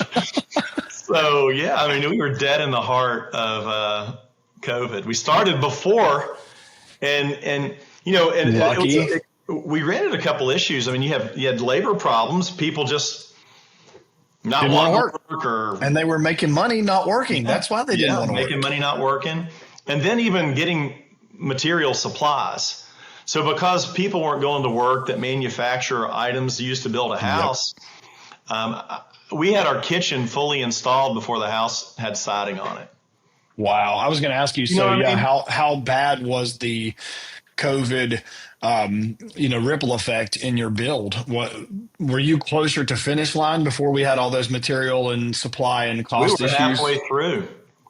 Gosh, so I remember everyone talking about like the most popular construction item that went through the roof was sheeting, OSB sheeting, and sheet used to be whatever $9 or $12 in the beginning, and it went to like $76. I remember going through Lowe's and seeing these, no one was buying them, or they were buying 1/4 inch or whatever. So if you remember, were you past all that when all that went up? We were so fortunate. We framed at the best time. Okay. And then I remember one day, Jim still liked to do a couple things on his own. He kind of still had that in him. And one of the things he built himself in our house were there steps going from the garage into the kitchen. It's like four steps, treated lumber. And we were talking, he said, you wouldn't want to know how much I got back for a 2x12 I returned. Because, he bought some extra supplies just to make sure he had enough. Had some stuff left over to return them. And I think like a 10-foot 2x12 treated, he got somewhere near $90 for that board. Yep.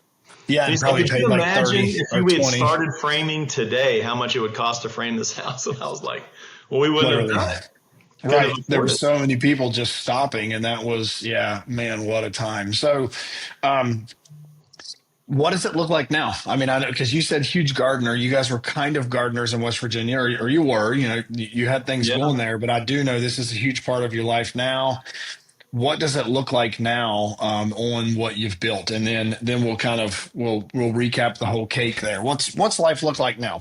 Sure. Well, the 120 acres we have is mostly woods. We have a couple acres that are cleared out where the house sits. But so when we moved in, we had this beautiful house and, not much else happening with the property around us. And over the 5 years, we've created a large garden with a small orchard. And, after seeing the deer eat it for 4 years, we put up a really nice fortress around it, a fence that deer can't get over, which was quite an investment, but it looks great. Yeah. And, put a pole barn out next to the house where I kind of have a shop and a place to store the tractor and all the, just do the work out there, whatever I want to do. Yeah. And then say the other big improvements we've done is we have one of the great things about country living is you have very capable neighbors. Yeah. You're surrounded by other people with small farms that have equipment, experience, and skills. And, one of our neighbors had a bobcat and bought a forestry attachment for it, and wanted to try it out. So he cut trails on our property over the course of a week. It probably would have cost us $30,000 to have these trails cut if we paid somebody to do it, but they were done for free, and they got to learn how to use their equipment before they used it on their own property. So, nice. I mean, strategic. That worked out, and we have cleared some parts here and there. We don't know exactly what we're going to do with it, but there's some parts of the property that was just kind of scrub brush, wasn't going to mount anything. So we're like, just clear that out, and we're still trying to figure out exactly what we're going to do with it. But one of the things we love doing is just getting on our side by side or the 4-wheeler and cruising through the property. Yep. And it's just fun. I can easily. So would you split it now? I guess let's go back to that. Would you split it now?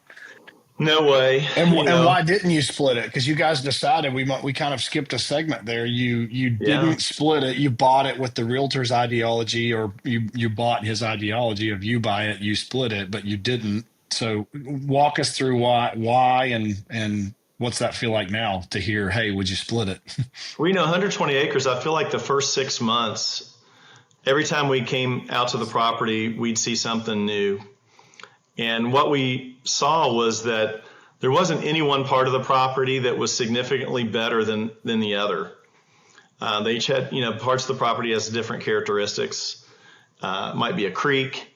It might be groves of oaks or groves of hickories or, cedar groves, whatever. And the more we walked it, the more we fell in love with it and didn't see the need to part with it. And again, fortunately, financially, we didn't have to. We weren't in a money pinch. And so we decided to keep it, knowing that if we needed to sell it, if we needed the money one day, we could just put it up for sale and we could sell it. You know what real estate's done the last 6 years from a per acre. So we're probably, I don't know how much to value our property per acre. I have no need to go out and hire an appraiser to do it. I'm curious what it would appraise at. But I've seen other tracts of land around us, comparably sized, sell for $7,500 an acre, $10,000 an acre. That's exactly what I was going to say. 7 on the low side, 7 to 9 an acre. Yeah. You probably have $1 million in value on your land alone. Right. That Will tells us he paid $350 for in 2019. Yep. Yeah. Pretty good. Pretty good. Yeah. And I want to hopefully marry something, Will. You talked about the process with Farm Credit and what I know enough about, and I've used Farm Credit myself, so I highly recommend those folks. I'm going to bring on one of my Farm Credit reps onto the podcast soon. But what I've loved about the loan products they have, and I'll get to the question, is you said 15% down. What I've learned they have now, and they may not have had this then, was kind of a sliding scale. If you want a 10-year note, you can put 10% down, 15-year note, 15% down, 20-year note, 20% up to, I know they have a 25-year note for land, 25-year mortgage with 25% down. So honestly, like as a buyer, you literally get to pick your poison. Do you want to put less money down and have a higher monthly, or do you want to put more money down and lower monthly? Which is huge. But I'm hoping, because I'm curious here, Will, you talked about not having to put so much down out of the money you guys had saved. Were you able to use the land as collateral as part of any of the process with the build, or collateral on your refinance, or anything that was also an eye opener for you? Yeah, well, I'd say the other good part is that Farm Credit also did our construction loan. Okay. And the way the deal worked there is they said, we'll do your construction loan, and then once the house is complete, that can roll straight into a mortgage, and you don't have to close again. And you'll already be a year into paying your mortgage. Yep. Which is pretty cool. Have you ever had, Farm Credit talks about the patronage that they do. Have you ever had I hope I'm not, telling something your lender didn't tell you, but They offer, like, if rates are lower, you can refinance your loan basically for like $500. It's just literally, it's the simplest process. They do it every year, and they call it patronage, I believe. But they, when I recently was going through a loan on a property here in Ohio, the guy was like, "Hey man, it's like the busiest week of the year for us because all of our refinances, anybody that the rates have lowered are dropping. All of our refinances are happening this week." Was that ever mentioned to you? Oh yeah, that was part of the selling process too, and we did that. So It's a when great thing. That's a we great product. I think when we moved into our home, we had a fixed interest rate of 3.6%, and rates just continued to drop. I mean, there was a period of time, as you'll recall, where you could get a 30-year fixed rate mortgage for like 285. I mean, it was Yep. in that neighborhood. Stupid. That neighborhood. And I called my rep at Farm Credit, and I knew that there were other mortgage companies that would be willing to give me a lower interest rate. Yeah. And I told them, I said, look, I mean, just make it easy for me to stay here. And Yep. I think, yeah, the interest rate ended up getting was 3.15, which at the time I'm like, I'm like, wait a second, that's like 0.3% greater than what I could get out over here. No like, way. In today's world, you look back, you're like, what? Anybody would kill to get a 3.15. I would have financed bubble gum at that rate. How could you cry about that? But at the time, this is interesting. You have this feeling that interest rates are always going to be this low forever. Yeah. And so if you don't get that 0.3, it's just like a lot of money you're going to waste over time. But here's the other thing that made it easier to stay with Farm Credit. What the mortgage companies wanted me to do was to parcel off my land and develop like a 5-acre plot with my house on it, and then have a 115-acre plot of land.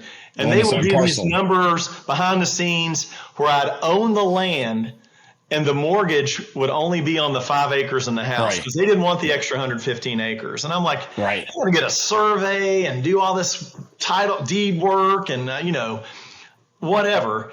And separate tax tickets, all that stuff. Yeah. Yes. Yeah. Yeah. So you're now, I'm guessing, low threes. You've wrapped the whole thing up. Farm Credit was soup to nuts, the whole thing. 315. Yeah. Still with them. And yeah. Can you guys hear? My goodness. Can you hear? I'm just going to be open right now, Will. When we moved to Columbus, I have a 7.25% interest rate on my home, left a 3.45% interest rate in Charleston. When the rates peaked, 7.25 was amazing. Like, we were seeing people in the nines. Molly and I both are 750 plus credit. You're telling me that you bought land undervalue. Let's just undervalue. You bought land undervalue. You built your home through Farm Credit, and they did the land loan. You got your land refinanced and got a lower rate because rates were good at that time. You're at a 3-some-odd% interest rate. You probably, and I'm going to say safely, have $700,000 at least in equity in your land alone, not including whatever equity you would have in your house, and also not including whatever appreciation your house has paced in the last, 4 years that you've lived here. So it's this trending theme that I just want to make sure people are hearing, and then we're going to jump to another topic. This trending theme that I just really hope my podcast correctly displays, and I think your story tells it so vividly. There's other words I could use for this statement I'm going to make, but do hard stuff. Do hard stuff, people. Do hard stuff. When you avoid the hard stuff, you avoid the blessing of what the hard stuff gives you. Yeah. Like, looking at your journey, I'm sure there was periods when you were moving from Charleston, you're like, this is crazy. This is really crazy, right? And you still made it happen. Lost a contract. You could have said, you know what? That's a sign. We just shouldn't do this. It's hard, and quit. You didn't. You got to Kentucky. You moved into a mid-entry. This is hard. I'm living in a rental with boxes in it. You're dealing with a builder. All these, you bought land. You bought way more than you thought you were going to. You took $200,000 of your budget and tied it into dirt. And I know, guys, Will's a money manager. I would have him be my CFO in a minute if I could afford him. So you took $200,000 and said, we bought more land, and then you didn't decide to split it. You could have split it. You didn't do it. Gosh, this is hard. You then built your house. You have a septic tank pop out of the ground. You have these things going on. all of that was hard, and you've made great strides along the way to where you're at now. Like, what your kids, Parker and Emma, are how old now? It'll be 12 in August. Okay. All right. So yeah, they and Lainey are very same. So Lainey will be 12 in October. So they don't quite know yet what you've done yet, but you're teaching them true legacy on the land. You've built things like your garden. I know that you guys go and they chop firewood, and I know they're on the land with you all the time. They're doing things. You've built the legacy through land that most American people dream of doing. That is the American dream. You are living it today. Like, what have been some of your takeaways from this? And then we'll just put a bow on this, because we're going to shift gears here just for a minute. What would be some of your takeaways if you were to do all this again, or you were to tell the listener what should they glean from this story and utilize in their own journey? What would some of those things be? Well, I'd say number one, it's great to have a long-term vision and goal for yourself, even if it's not perfectly defined, but you have a clear direction. Yep. And, the earlier you can figure out how compound interest works, you realize how important it is to start saving now versus next year.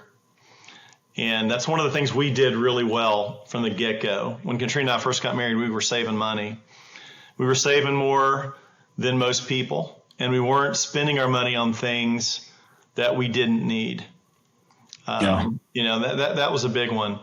The other thing is, even though we did want to move to Oldham County, Kentucky, we were open to moving to surrounding counties if that's what we needed to do to find the property that we wanted.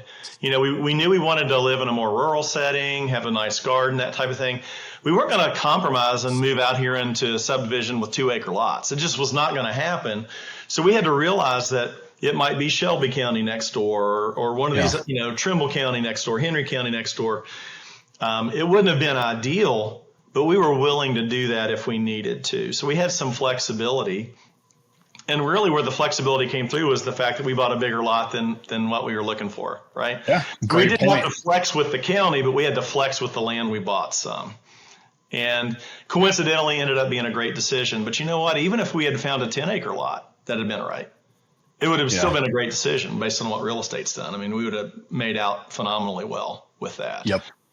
And then, the other thing is, you talk about the kind of the hard work and the difficult stuff. One of the things I tell my kids over and over again, I read it in a little book called The Secret of Success. And that is, successful people are willing to do things that unsuccessful people aren't willing to do. Yep. And usually that means working with ambiguity. You still have fears, you still have doubts.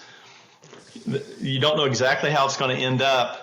But, like Warren Buffett always just said, don't make stupid decisions. He said, I never made a great decision. I just didn't make any real dumb ones where I lost a bunch of money. And so if you can continue to move forward, sometimes it seems like a snail's pace sometimes. Yep. But then when the opportunity comes, like with this one, man, it's rapid fire. And because you prepared appropriately, you're able to take advantage of the opportunity. It really stinks when there's an opportunity in front of you and you can't take advantage of it because you haven't prepared for it. 100%. Yeah, 100%. Yeah. And there's a difference in not being able to take advantage of something because you haven't prepared, and not being able to take advantage for something because you don't have the fortitude to see through the chaos. There's you guys could do the land deal at $350,000. You just hadn't planned to. Being on the other side of where you couldn't afford the down payment or afford the monthly is not setting yourself up to be able to adapt. That's a different problem. Yeah. So, man, Will knows this, and I think you guys are seeing with the people that I like to bring on. I love to dream build with people's journey, and I've also learned, Will, someone told me years ago that experience is the best teacher, as long as it's not yours.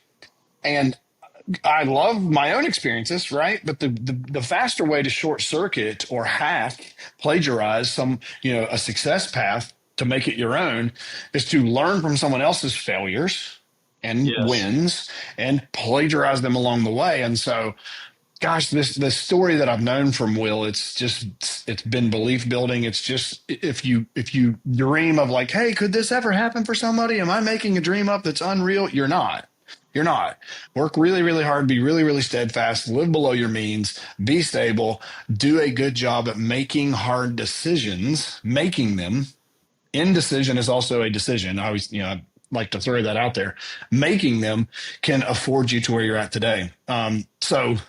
Obviously, if you haven't already heard it enough from me, thank you for being willing to tell this story. It is literally the roadmap to the American dream to me. It really is. Well, and look, let's put some context to it. Some of your listeners are they're gonna say, Tyler, you're sounding awful Dave Ramsey right now, and I don't like Dave Ramsey, but I don't either, I personally do. I'm saying you might have some listeners that don't like Dave Ramsey, but put in perspective, I'm 55 years old too, right? I'm not some 35-year-old who, worked hard for 10 years, saved some. I mean, this is 25 years, 30 years of consistent saving and making good decisions. And I've made plenty of bad decisions too, but none that were so big that they sunk me. And, so this is something that we've dreamed of for a long time, and it's been a long-term project for us for sure. But I think that's important. I mean, Tyler, what are you now, Tyler? 29? How old are you now? 36. 36, yeah.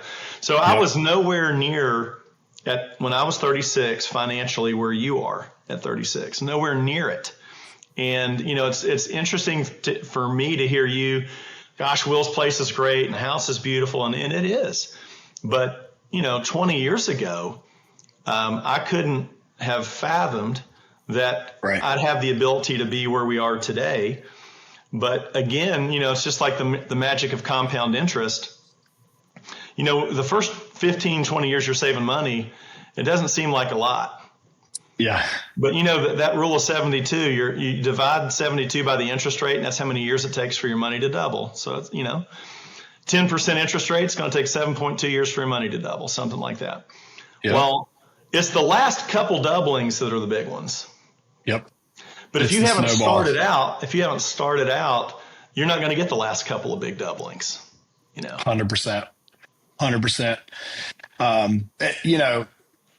It's to me, and I have not done the best job of doing the Roth IRA contributions for my daughters and doing the things that most, what I would say, traditional success path financial advisors would tell you to do. I've sunk a lot of my stuff into dirt and assets that all revolve around real estate because it's what I know. I don't play in the stock market. Molly does. We maybe apparently have some money. I don't know, but I've just chosen to stay with what I stay with. I've chosen to stay where I'm at. So I want to throw that out there that I have not been in ways that I could have stable, steadfast with what I would consider the inch game of if someone's looking to say, look, I want to invest, I want to do this, or I want to grow my money, I want to think smarter, and I have $200 a month that I can play with. We're not discounting the value of what that is, because that $200 a month, like Will continues to say, the inch game will lead to miles. It will lead to miles and milestones if you are steadfast in doing the right moves, making the right moves. So I'll have to bring on some more financial planners here. Maybe we can throw you into a financial planning episode as well of some of the things you'd suggest. I do know Will dabbles in stock and other things that are cooler than dirt, but I want to shift gears. He's dabbling in some dirt now. Mm-hmm. And unashamedly, guys, I don't want this to sound like or feel like an echo chamber for, hey, you should come work with me, and this is how we're so great. I don't want that to be what this next portion is, but what I want this to be is an eye-opening conversation, because as much as I've helped, as much as Will has helped me as being an investor in our company with land, I've been helped by learning how to do this process of helping people direct money that is self-directable into real estate investing. And so that's kind of what I wanted to shift gears to, Will, and leave our listeners with as a final, story. And I'm really interested in your perspective. Just to land the plane here, Will and I talk and about, what I do and in the investments I do, and even in the house flip world. And like he said earlier, he thinks he wants to be me. I don't know that he does. There's not as much stability over here in the entrepreneur game, but it's a fun run. It's a fun ride. But my salary comes from me, so it comes from my left pocket to my right pocket. So it's just a interesting dynamic. But we had talked about, hey, there's got to be ways that I could help you alongside me. I mean, because there's no greater thing for me as a real estate investor or a entrepreneur in general than to help people win alongside me. It goes exactly to that ideology. And I don't know who said this first, but if you can help enough people get what they want, then you'll get what you want. And I find it very fulfilling to help people make money, right? I find it fulfilling to help people see success through making money. And I've worked up to the point where I'm comfortable with people doing that alongside of me. And when we started flipping houses, we would raise money. We would use private money to buy and sell the houses. And a lot of those relationships came with me to land. It was that trust, right? That we built this long-term relationship. It was the trust that the people had in me that I could take money of theirs, invest it into some kind of an asset class, make them money, and we go to the next one. And I'll never forget one of my biggest investors in the house flip world. We closed on a deal one time, and this is all through text. We had done so many deals. I was like, hey, that house closed. And he's like, great, sounds good. He was like, was that in Ravenswood or Hurricane? Which these are two cities in West Virginia. He was like, was that in Ravenswood or Hurricane? And like, you just have to think from my side of the deal, this person has so much trust in me. They've deployed money with me, and I don't remember what this amount was. Let's just say it was $200,000 or something. $200,000 they've deployed to me. They don't even know where it is. They don't even know the address. They don't even know the county. They don't know. They just know I can make them a rate of return alongside of me. So, Will and I would constantly talk through like, hey, you've been professionally diligent and professionally good at what you've been able to do with your money. How is there a way? Is there a way that we can just work alongside each other and everyone can win? And so it led to research for me that took way longer than it should have, because I'm not as smart as people might think I am. I had to find the right connections who led me to the right connections to what I would call, and Will, when I finally shut up, you'll much better articulate what this custodian, I believe, is. But we found a company who helps people direct their money into real estate investments, or what you could say private placement investments of whatever sort. They act as the custodian. They make sure all the documentation is correct, but essentially,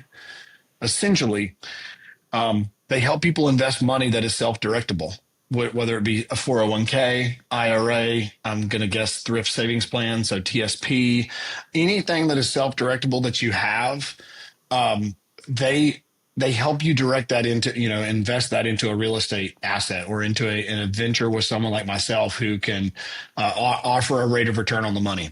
So, Will, I probably butchered this, but could you explain what the process looked like for you on your side of us going through this education journey? Because I know you spent as much time with what I keep calling the custodian as I did, probably more, honestly, getting to know them and how it worked. Yeah. So in just 30 more seconds of setup. So, Tyler and I talked for a couple of years about how I could use retirement funds in real estate investing. And frankly, I left it up to him to figure it out. I'm like, I got enough stuff to figure out. You figure it out. When you figure it out, you come to me and we'll do it. And, what he learned is that, like you said, there are custodians out there. A lot of times they're called trust companies, banks, might have different nomenclature, but at the end, they're custodians.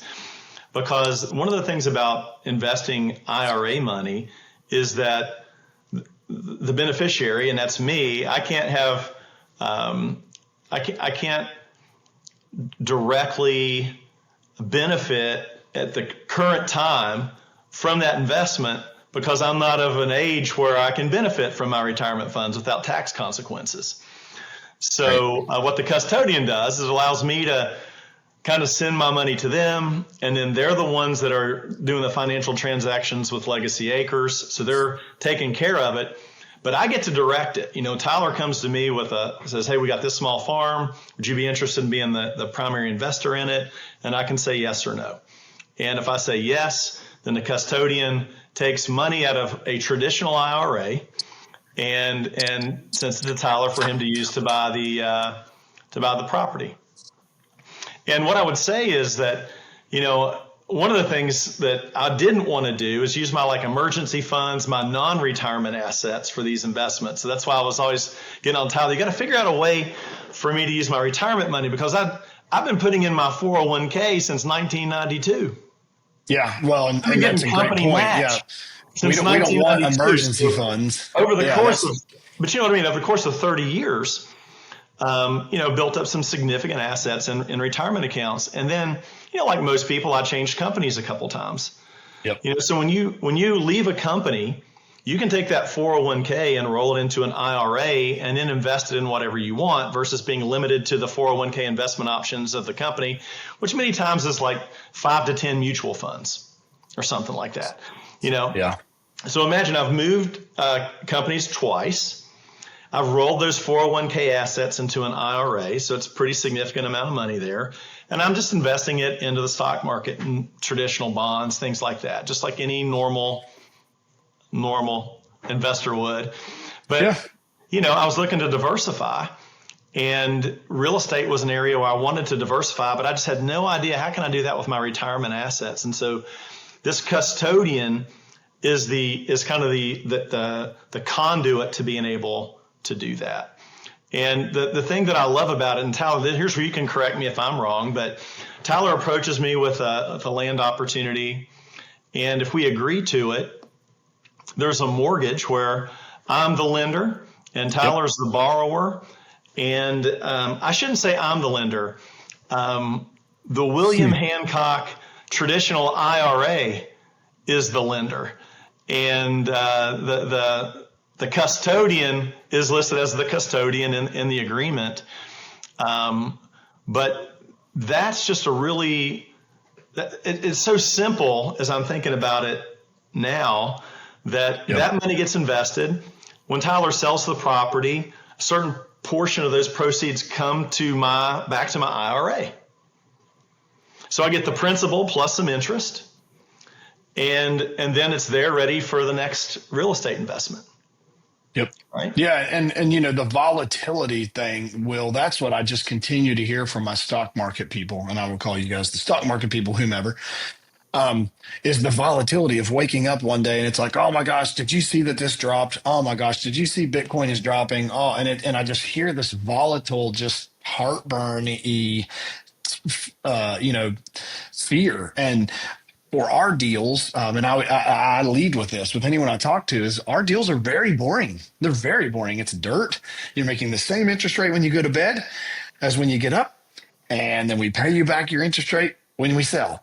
It's very boring. It's secured by a mortgage. And what Will is saying, the process that's been so nice and simple, and having this custodian in the middle, the word that I keep thinking of is they're acting as the intermediary for Will and our working relationship together. They are listed on the mortgage. So his IRA is listed, and that is and this is the big value of having the custodian.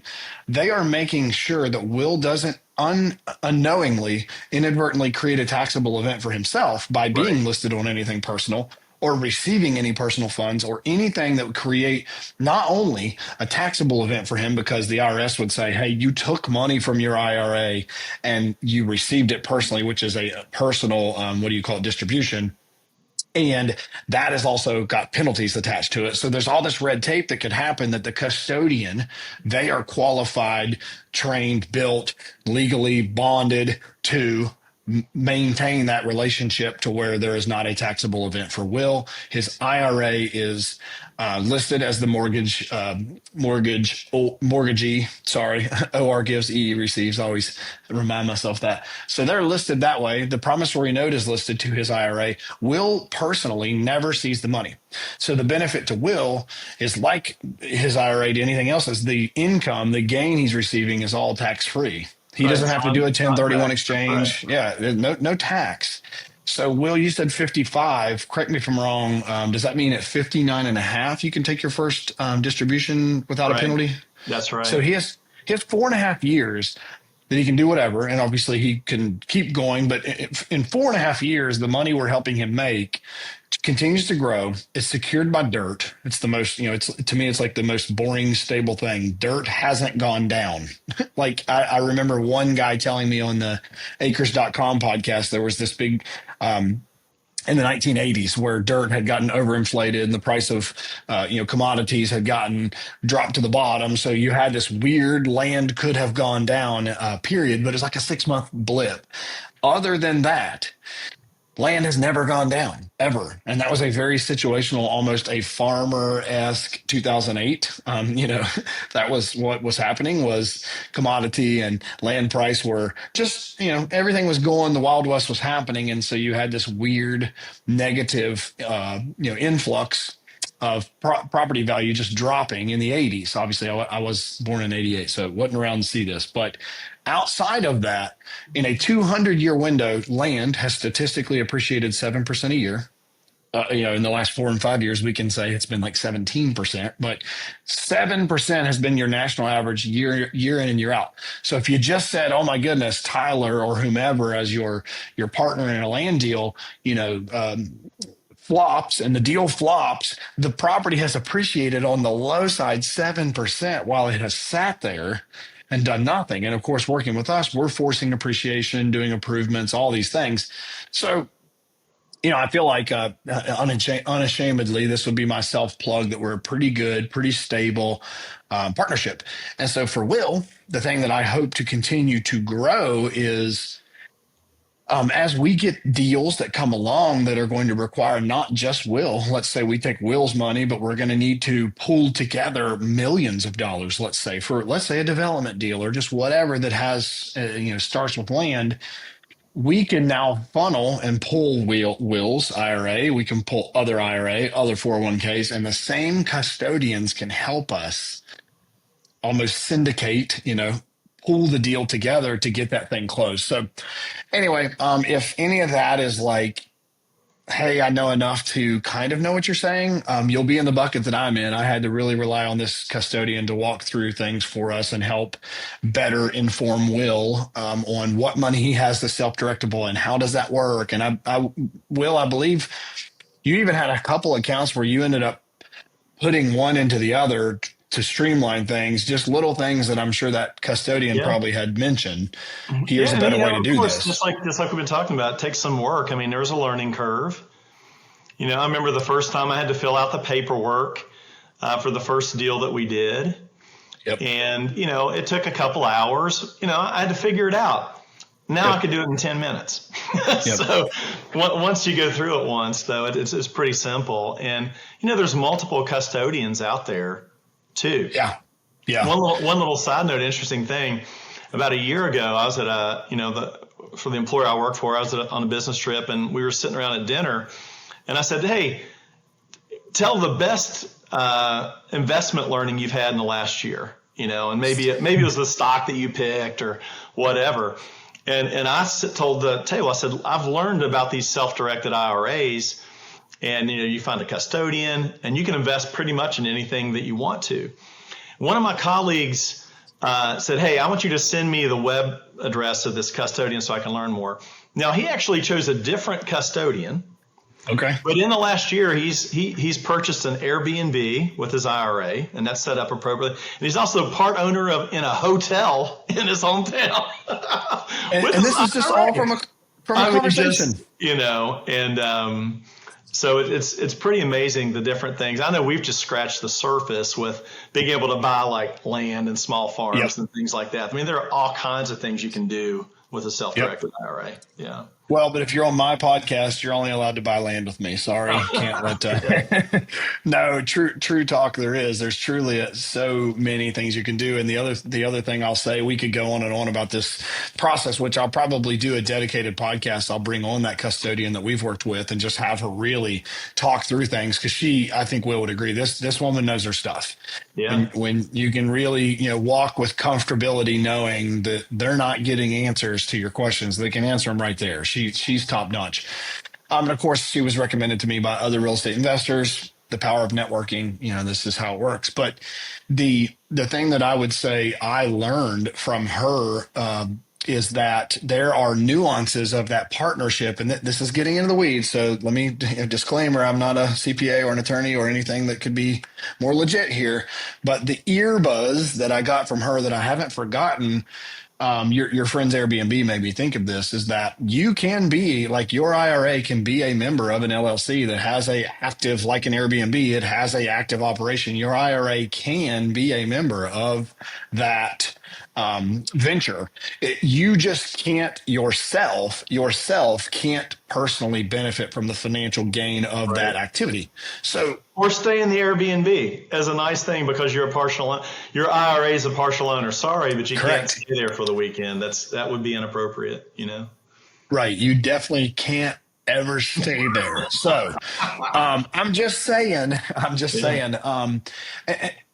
that to me is just, I like I said, I don't know the stock market, but I've just seen the volatility in the last 5 years of how drastic the ebbs and flows have been. I just feel like our stuff's boring and safe. I just feel like it's just way more calculable.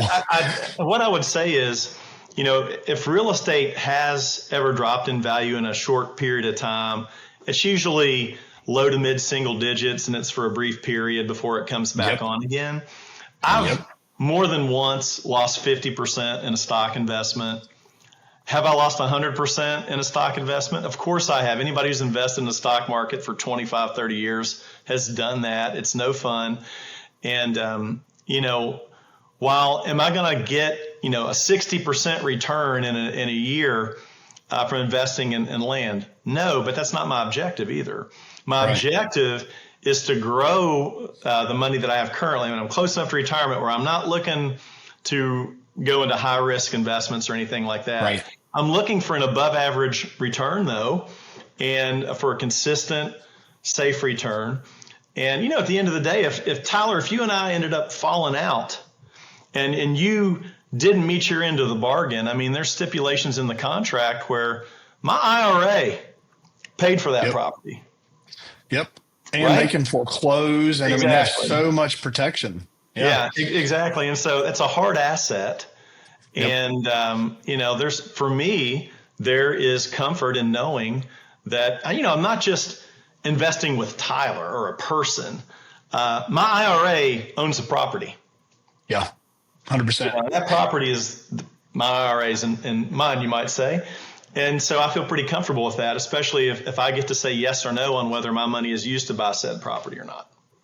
Well, and I'll take it one layer deeper, and then we'll wrap this thing up. This has been so fun. The last layer I would add is Will, in the investment deals we have together, Will is the only investor. So he has first mortgage. He has all the security. You can come in, and I don't want to, we do second mortgage. We've done a third. You can come in on a smaller amount of money and get placed alongside of Will. If you would take a second lien position as a smaller dollar amount investor, you can do that.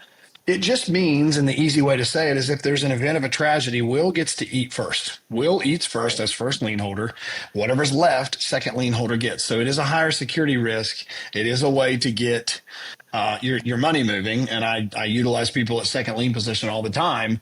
But Will, in what he's got, and this is, again, his own choice to say, is I could call Will and say, hey, to put your money to work, I've already got somebody for X amount of dollars that's going to be the primary. Would you jump alongside as a second lien position? And then that is his choice to make. The IRA, this custodian, they don't get into the weeds of the decision he makes. They are purely he could say, I'll do 1% interest, no payments, and a 300-year note.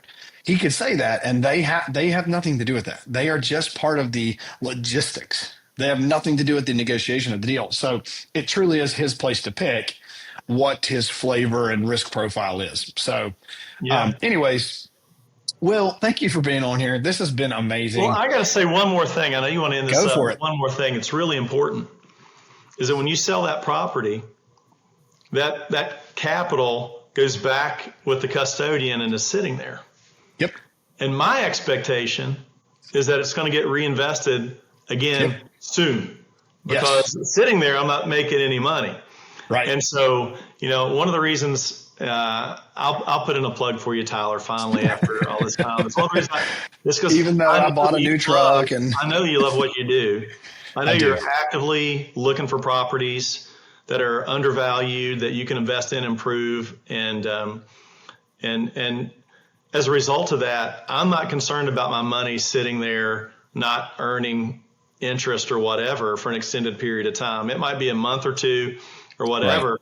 But that's totally fine because, the agreement we have, I'm happy with that. But I know that if I have capital that can be invested, you're going to find a property to invest it in. And that's really important. Yep. We actually put one under contract yesterday that I, quickly could say, hey, here we've got another piece of property. So it is a great need for me to find relationships like yourself where we can partner alongside each other and you can passively. I mean, that's the thing we should normalize here is Will is able to passively invest along my active efforts of moving real estate. And for Will, he's never been to the property, never seen the improvements other than what's online. Didn't pick any of the estimates for renovations. He hasn't shown the property. He won't pay any real estate commissions. He won't pay any closing costs. He won't pay any attorney fees.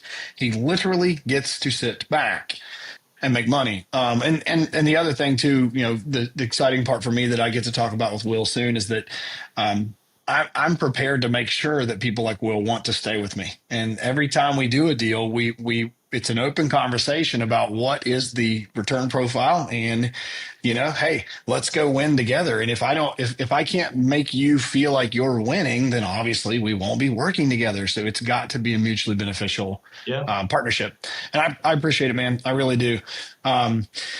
Well, if you've listened this far, I really appreciate it. If you would consider sharing this with someone who you know, and I think if you're nice enough and nice to me, and I like you enough, Will may be willing to talk to you if you have ever considered investing or are interested in investing alongside of us or even with someone else. I have no problem helping putting someone in touch with the right people to make sure you're protected, even if it's not with me. But Will, I always ask our guests, how do people get a hold of you if they have the interest in talking with Will more? And by the way, let me give a plug.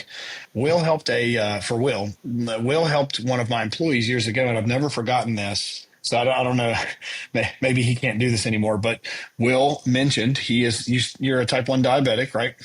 Right. And you work for Novo Nordisk. Novo Nordisk, yeah. So Will, I will tell you guys for sure, is a genius in insulin. Will is a genius in insulin. You can hire him as an expert witness in insulin. I can promise you that. But what I really do mean is that he did help one of my employees work through the process of her son. If you remember, Will, her son was like, I want to say 3 when he was diagnosed with diabetes, had to have a Dexcom. They had a lot of issues. It was a lot. I mean, it was just a lot of stuff.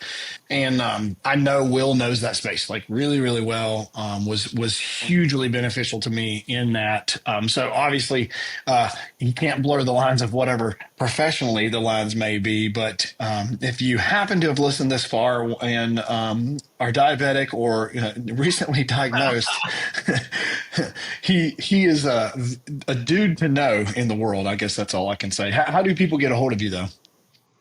Oh, gosh. Well, I mean, I'm on LinkedIn, of course. Boom. You always find me there. They can always just call you and ask for my number. Yeah, you guys, you for sure can. Obviously, just don't waste this time with silly stuff. But you're on social media as well, some, aren't you?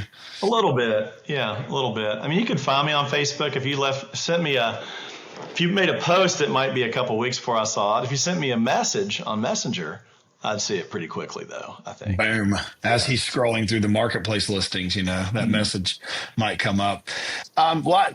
I really appreciate you being on here. I knew this would be super beneficial, and it has not disappointed at all. It's everything I thought it would be. Love to have you back on more.